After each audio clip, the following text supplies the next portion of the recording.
ہمارے چیف نے بھارت کو منہ توڑ جواب دیا۔ مودی کو پتہ چل گیا کہ پاکستان کے ساتھ جنگ مذاق نہیں۔ تم ہمارے فوجی سربراہ جیسا دل گردہ کہاں سے لاؤ گے؟ صدر آصف زرداری کی گڑی خدا بخش سے مودی کو للکار، کہا ہم چاہتے تو بھارت کے سارے جہاز گرا سکتے تھے۔ پاکستان کو کسی نے میلی آنکھ سے دیکھا تو یہاں زرداری بیٹھا ہے۔ ہمارا چیف دشمن کو ناکوں چنے چبوا دے گا۔ پاکستان کی جیت بھارت کو ابھی تک ہضم نہیں ہو رہی۔ فیلڈ مارشل کا نام سن کر مودی چھپ جاتا ہے۔ بلاول بھٹو زرداری کا گڑی خدا بخش میں جلسے سے خطاب، کہا 9 مئی جیسے حملے سیاست کے دائرے میں نہیں آتے۔ صدر زرداری مفاہمت کے بادشاہ ہیں، آج نہیں تو کل مفاہمت کی ضرورت ہوگی۔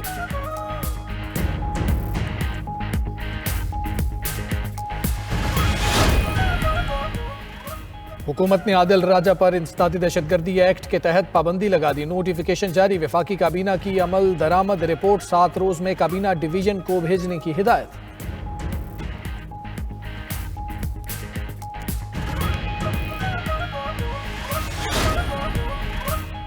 وزیر اعلیٰ خیبر پختونخوا سہیل آفریدی کے لاہور کے طوفانی دورے، اندرون شہر میں گاڑی سے نکل کر کارکنوں سے ملاقات۔ سہیل آفریدی مال روڈ پر بھی عوام سے ملے، میڈیا سے گفتگو میں کہا پاکستان میرا ہے، جہاں دل چاہے جاؤں گا۔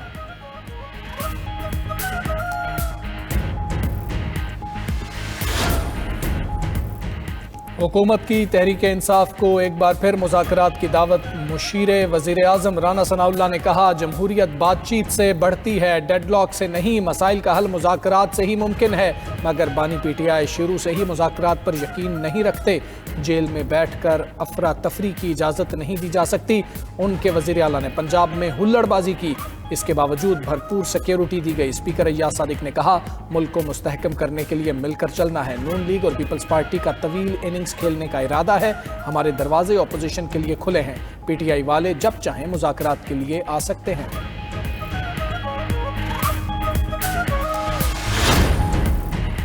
پی ٹی آئی کا برطانیہ میں احتجاج کے دوران فیلڈ مارشل عاصم منیر کو دی جانے والی دھمکیوں کے واقعے سے اظہار لا تعلقی۔ بیان میں کہا کہ احتجاج کے دوران خاتون کی تقریر سے پارٹی کا کوئی تعلق نہیں، یہ خاتون تحریک انصاف کی کوئی عہدیدار نہیں اور ان کے خیالات پارٹی کے موقف کی عکاسی بھی نہیں کرتے۔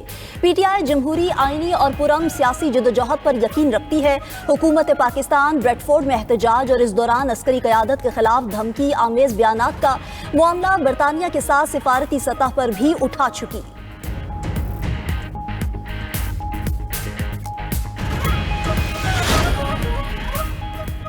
بھارت نے نور خان ایئر بیس پر حملہ کر کے سپر غلطی کی۔ پاکستان نے جوابی کارروائی کر کے بھارت کا غرور خاک میں ملا دیا۔ ہم نے اپنا دفاع ناقابل تسخیر بنا دیا ہے، پاکستان کو اب معاشی قوت بنائیں گے۔ نائب وزیر اعظم اسحاق ڈار کی نیوز بریفنگ، کہا بھارت کو سمجھنا ہوگا سنتاس معاہدہ ایک حقیقت ہے، ہم نے کسی سے نہیں کہا بھارت سے صلح کروائیں، مسئلہ کشمیر کے حل تک خطے میں پائیدار امن ممکن نہیں۔ نائب وزیر اعظم نے واضح کیا کہ پاکستان غزہ میں قیام امن میں حصہ لینے کو تیار ہے، مگر یہ شمولیت حماس کو غیر مسلح کرنے کے لیے بالکل نہیں ہوگی۔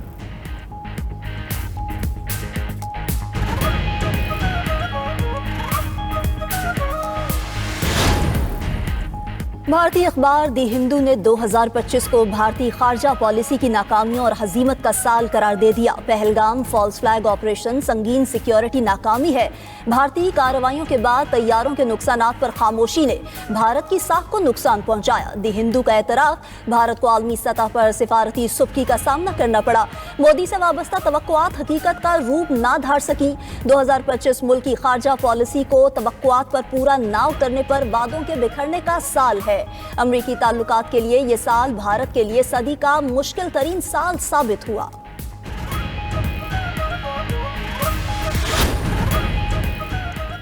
خلیج عدن میں عدم استحکام کے لیے اسرائیل کا ایک اور سازشی اقدام۔ صومالیہ کے علیحدگی پسند خطے صومالی لینڈ کو آزاد ملک کے طور پر تسلیم کر لیا۔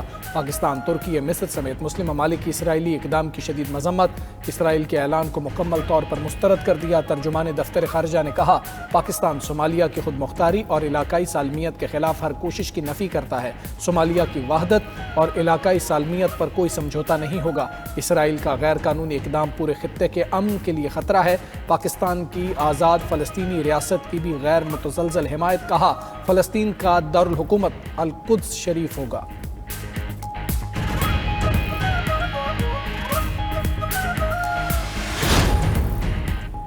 مجھے پاکستان میں گھومنے کے لیے کوئی جواز نہیں چاہیے، میرا پاکستان ہے، جہاں دل چاہے گا جاؤں گا۔ وزیر اعلیٰ خیبر پختونخوا سہیل آفریدی کی لاہور میں شاہ محمود قریشی کے گھر میں میڈیا سے گفتگو، کہا کہ حکومت کے ساتھ مذاکرات کی ذمہ داری تحریک تحفظ آئین کی ہے۔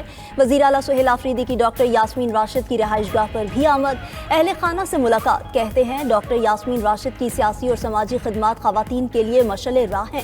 سہیل آفریدی مزید بولے کہ یہ حکمران تو کبھی چاہتے ہی نہیں کہ مذاکرات ہوں، یہ عوام سے ڈرے ہوئے ہیں، اسی لیے سارے راستے بند کر دیے۔ علیمہ خان نے کہا کہ جب لاہور کھڑا ہوگا تو یہ روک نہیں سکیں گے۔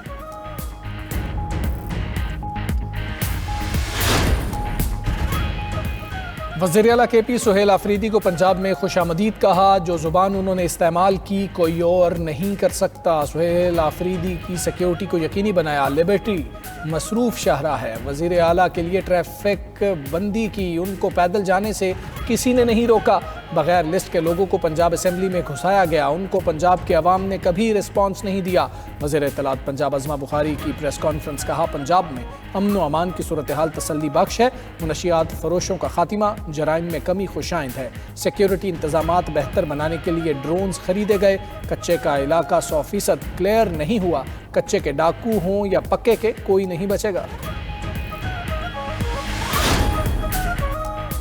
گورنر پنجاب نے احتجاج کو بانی پی ٹی آئی کا مینوفیکچرنگ فالٹ قرار دے دیا، بولے وہ جیل کے اندر ہوں یا باہر احتجاج ہی کرتے ہیں، ملک کے لیے ان کا اندر رہنا ہی بہتر ہے۔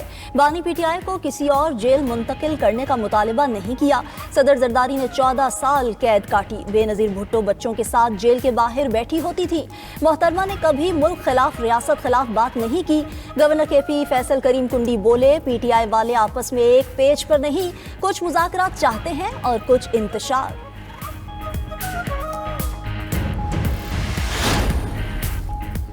27ویں ترمیم مشاورت کے بغیر ہوئی، رات تک ہمیں ایجنڈے کا پتہ ہی نہیں تھا، مولانا فضل الرحمان کا شکوہ۔ سوال پوچھا 1 سال میں 2/3 اکثریت کہاں سے بنائی؟ آپ تو جمعیت کے ووٹوں کے طلبگار تھے، جبر کی بنیاد پر آئینی ترمیم اور قانون سازی کے لیے تیار نہیں۔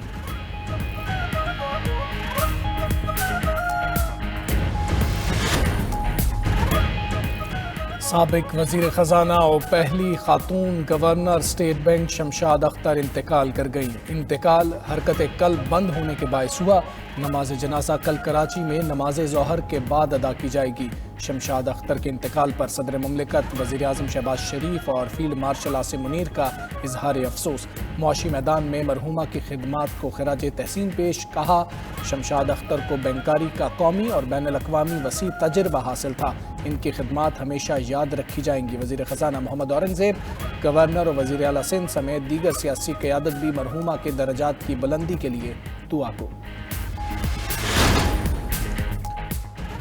اور تائیوان زلزلے سے لرز اٹھا، خبر ایجنسی کے مطابق زلزلے کی شدت 7 اور گہرائی 73 کلومیٹر ریکارڈ۔ تائئی حکام کا کہنا ہے فوری طور پر جانی و مالی نقصان کی اطلاع نہیں ملی۔